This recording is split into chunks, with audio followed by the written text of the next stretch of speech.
తోటపల్లి గూడూరు మండల కేంద్రంలోని ఎంఆర్ఓ కార్యాలయం, ఎంపీడీఓ కార్యాలయం మరియు పోలీస్ స్టేషన్ నందు 76వ గణతంత్ర దినోత్సవ వేడుకలను ఘనంగా నిర్వహించారు. ఈ సందర్భంగా అధికారులు స్కూల్ విద్యార్థులతో కలిసి జెండా ఆవిష్కరించి వందనం సమర్పించారు. అనంతరం ఎంఆర్ఓ కృష్ణప్రసాద్, ఎస్ఐ వీరేంద్రబాబు మాట్లాడుతూ 1947 ఆగస్టు 15న భారతదేశానికి స్వాతంత్ర్యం వస్తే 1950 జనవరి 26వ తేదీన రాజ్యాంగాన్ని అమలుపరిచిన దినంగా జనవరి 26వ తేదీని జరుపుకోవటం ఎంతో సంతోషంగా ఉందన్నారు. భారతదేశానికి స్వాతంత్ర్యం తీసుకొచ్చిన త్యాగదనులకు కృతజ్ఞతలు తెలిపారు. దేశంలోని ప్రతి ఒక్కరూ రాజ్యాంగాన్ని అనుసరించి నడుచుకుంటూ దేశ అభివృద్ధికి తోడ్పాటు అందించాలని వారు ఆకాంక్షించారు. ఈ కార్యక్రమంలో ఎంపీడీఓ వెంకటేశ్వరరావు, ఎంఈఓ జయరాం నాయుడు, ఇతర మండల స్థాయి అధికారులు, విద్యార్థులు పాల్గొన్నారు.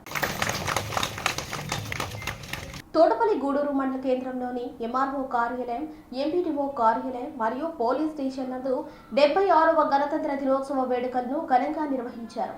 ఈ సందర్భంగా అధికారులు స్కూల్ విద్యార్థులతో కలిసి జెండా ఆవిష్కరించి వందనం సమర్పించారు.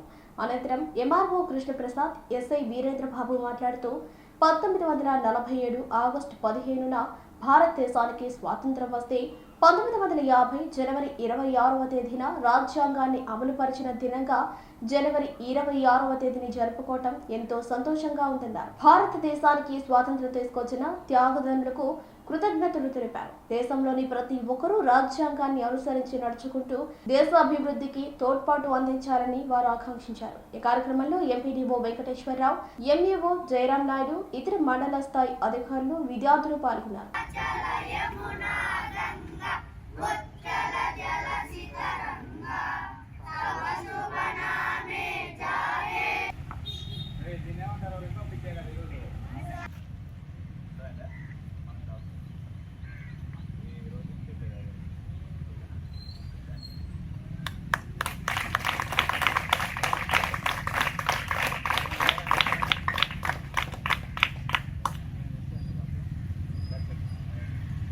ఈరోజు 76వ గణతంత్ర దినోత్సవ శుభాకాంక్షలు మండల ప్రజలందరికీ తెలియజేస్తూ ఉన్నాము.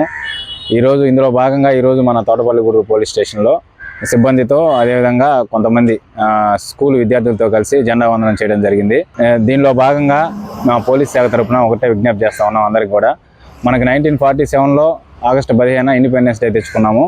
దాని తర్వాత 1950 జనవరి 26న మన యొక్క రాజ్యాంగాన్ని మనం అమలుపరుచుకున్నాము. దానిలో భాగంగానే మనం ఈ జనవరి 26ని రిపబ్లిక్ డేగా, గణతంత్ర దినోత్సవంగా జరుపుకుంటా ఉన్నాము. దీన్ని పురస్కరించుకొని ఇక్కడ ఉన్నటువంటి యూత్ కానీ అందరూ కూడా వాళ్ళ యొక్క దిశని నిర్దేశించుకొని, ఒక ఎయిమ్ని పెట్టుకొని, అందరూ కూడా దేశభక్తిని పెంపొందించుకొని వాళ్ళ యొక్క ఎయిమ్ని ఏదైతే పెట్టుకుంటారో దాన్ని సాధించాలని చెప్పి పోలీస్ శాఖ తరఫున విజ్ఞప్తి చేస్తూ ఉన్నాము. అదేవిధంగా మా పోలీస్ డిపార్ట్మెంట్ కూడా మండల ప్రజలందరికీ కూడా నిత్యం అందుబాటులో ఉంటాము. వాళ్ళకి ఎటువంటి సమస్యలు ఉన్నా కూడా మా దృష్టికి తీసుకొచ్చినట్లయితే దాన్ని సత్వరం పరిష్కారం చేయడానికి కృషి చేస్తామని చెప్పేసి ఈరోజు రిపబ్లిక్ డే తరఫున అందరికీ కూడా మరోసారి శుభాకాంక్షలు తెలియజేస్తా ఉన్నాం. భారతదేశ వ్యాప్తంగా ఈరోజు 76వ గణతంత్ర దినోత్సవ వేడుకలను ఘనంగా జరుపుకుంటున్నాము. ఈరోజు ఈ కార్యాలయంలో కూడా మనం ఈ గణతంత్ర వేడుకలను జరుపుకోవడానికి చాలా ఆనందంగా ఉంది. భారతదేశం 1950 జనవరి 26న గణతంత్ర రాజ్యంగా ఆవిర్భవించిన విషయం అందరికీ తెలిసిందే. ఆ రోజు నుంచి కూడా మన భారతదేశంలో ఎన్నికలు నిర్వహించడం, ఎన్నికల ద్వారా ఎన్నికైన ప్రజాప్రభుత్వాలు పరిపాలన చేయడం అనేది మనకి విదితమే. ఈ విధంగా భారతదేశం ఎన్నో సవాళ్లను ఎదుర్కొన్నప్పటికీ భారత ప్రజాస్వామ్యం పటిష్టంగా ఉండడానికి కారణం మన గణతంత్ర రాజ్యాంగం ఆవిర్భవించిన తర్వాత పటిష్టమైన ఎన్నికల కమిషన్లను, అదేవిధంగా పటిష్టమైన రాజ్యాంగ వ్యవస్థలను ఏర్పాటు చేసుకొని ఈ 75 సంవత్సరాల్లో ఎంతో ప్రగతిని సాధించాము. దీనికి ప్రధాన కారణమైన మన భారత ముఖ్యమైన నాయకులు, అదేవిధంగా ఈ వ్యవస్థ అభివృద్ధి చెందడానికి పాటుపడిన ఎందరో ప్రజానాయకులు అయితేనేమి, వ్యాపారవేత్తలు అయితేనేమి, అధికారులు అయితేనే అందరూ కూడా ఈ గణతంత్ర దినోత్సవానికి శుభాకాంక్షలు నేను తెలియజేస్తున్నాను. వారి ఎందరో త్యాగాలు కూడా మనం గుర్తు చేసుకోవాల్సిన అవసరం కూడా ఉంది. కాబట్టి ఈ మన భారతదేశ అతి త్వరలోనే భారతదేశాన్ని అభివృద్ధి చెందిన దేశంగా, అంటే 2047 వికసిత భారత్ అభివృద్ధి చెందిన దేశంగా మనం మార్చుకోవడానికి భారత ప్రభుత్వం సంకల్పించింది. చట్టాలను, రాజ్యాంగాన్ని గౌరవించాలి, సకాలంలో పన్నులు చెల్లించాలి. తద్వారా మన దేశ అభివృద్ధికి మనందరం పాటుపడిన వాళ్ళం అవుతాం.